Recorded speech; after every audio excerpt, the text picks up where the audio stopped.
You and Your Young Child, a program of information and services available for you and your child from prenatal to age 5. You and Your Young Child has been brought to you in part by Sternberg Museum of Natural History, also by The Dentist. Fort Hays State University's Sternberg Museum of Natural History invites you to experience Bringing Fossils to Life, their newest permanent exhibit under the dome. Meet a giant mosasaur and its living little relative, the Australian water monitor. Learn about evolutionary stasis with giant tortoises and discover the many ways fish made their way onto land with mud skippers. Experience all this and more at Fort Hays State University's Sternberg Museum of Natural History in Hays, Kansas. Discovery under the dome. Come discover a one-of-a-kind dental center for the whole family at The Dentist. Dr. Melinda Miner and Dr. Michael Holmberg and their warm and friendly staff love working with children of all ages to help keep everyone smile happy and healthy. They recommend children start seeing the dentist by age 1. The Dentist is now accepting new patients, children, and their families. Visit them at 1010 Downing Avenue in Hays or online at thedentistinhays.com. See our ad in the Next Tech directory. Hello and welcome to You and Your Young Child, the program devoted to early childhood. My name is Dana Stanton and I'm the coordinator of early childhood grants for USD 489. And with me today I have two guests, Lyndsey Crisenbery. Hello. Good afternoon, Lyndsey.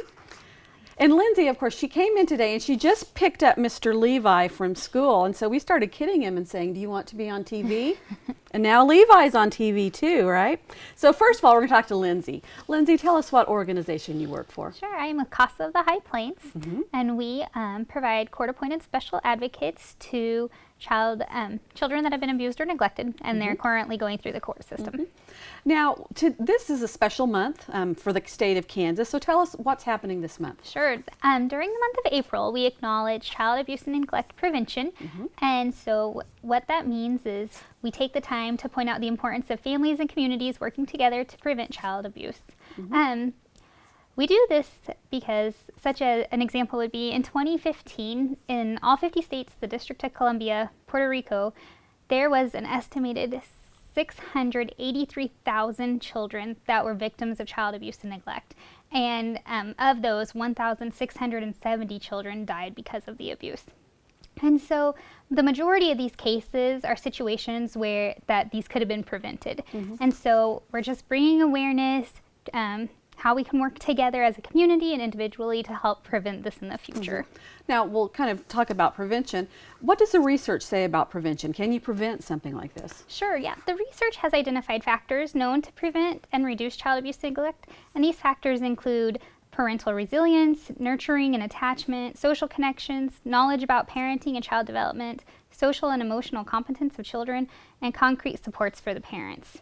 And so, actually, according to the Center for Disease Control and Prevention, implementing effective policies and strategies to prevent child abuse and neglect can actually save taxpayers $80 billion.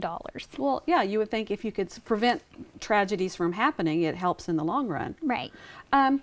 So someone who's watching this or myself, how do you get involved? How do you make a difference in prevention? Sure. So when families feel supported and they know they have a support system, that's really one of the best ways to prevent maltreatment of a child. And children do best when their parents do best. And so making sure the parents have what they need to provide a healthy, stable environment is really the best thing we can do. And so what you can do to make sure that's happening, there's really simple steps. You can make sure that you're getting to know your next door neighbor and offering them support, whether it's just coming over for a little bit or getting away, just getting a break. So they don't feel so isolated. There's also volunteering with local organizations that maybe assist these families, or even offering a parent just some time where you'll watch their children so they can go out and, take some time. Not all the time, but occasionally. Well, just anyone who's a parent knows there's times you're just exhausted, and the best parent in the world needs a break now and again. And even people if it's without just a any nap. supports, they don't ever get that, and it's hard. Right. Yeah, a nap. What would you do for a nap some days? Right. So what about businesses? How our larger community and our businesses, how can they get involved? Yeah. So basically, what businesses hopefully you understand are when children have adverse childhood experiences, such as they're suffering from hunger or abuse, or maybe they've lost a parent. Those can not only affect the child for their entire life, but it actually puts a strain on businesses and taxpayers.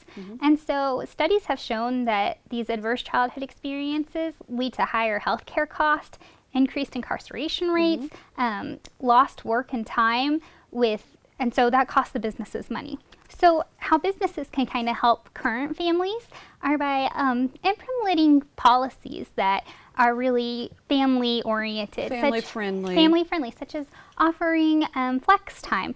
That's been shown that your your workers are a lot more productive, but it also reduces a lot of stress on trying to balance family life with work life. So that's one way that they can do it. Another way is businesses can use their poll to help bring awareness and help change policies to help support families. And then they can also sponsor local agencies that help. So anyone that works with children and families, if they could sponsor those events that they might hold, or just the agency as a whole, that can really bring some support. I imagine it's a safe statement to say that every business owner employs people with families. I mean, everybody does. Yes, and so just, showing your support for those. And a really simple way, especially during the month of April, is just putting out these little blue pinwheels that say that you support efforts to prevent child abuse and neglect. And that just helps raise awareness, and it's a pretty simple step, but it can make a really big difference. I know there's some places in town where you'll see the pinwheel gardens. Yes. I know last year they were out at the courthouse. I haven't got all the locations down, but we'll see them around town. Yep. And when you see them, you'll know that that's what that's for. It's for child abuse prevention and awareness. Okay, now Levi, this is your job. Make that spin. He's going to fly. There you go. So with our Kansas win, we'll really see it going. That's right. So last thing, how can viewers find out more about child abuse prevention? Now, don't abuse him to make him take that. All right.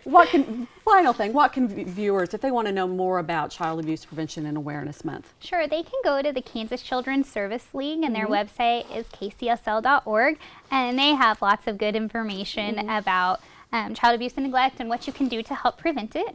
And also, we are asking that on April 7th that everybody wears blue and supports this effort and lets people know. It helps to spread awareness and it sounds like a great cause. So on April 7th, wear blue. Visit the website. We'll put it on the bottom of the screen. Yes. Levi, you've been awesome. Thank you for being with us today. As always, thank you, Lyndsey, for joining us.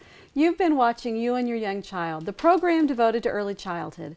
Parents, remember, you are your child's first and best teacher. Thank you.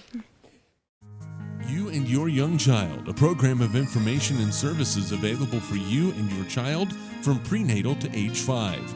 You and Your Young Child has been brought to you in part by Sternberg Museum of Natural History, also by The Dentist.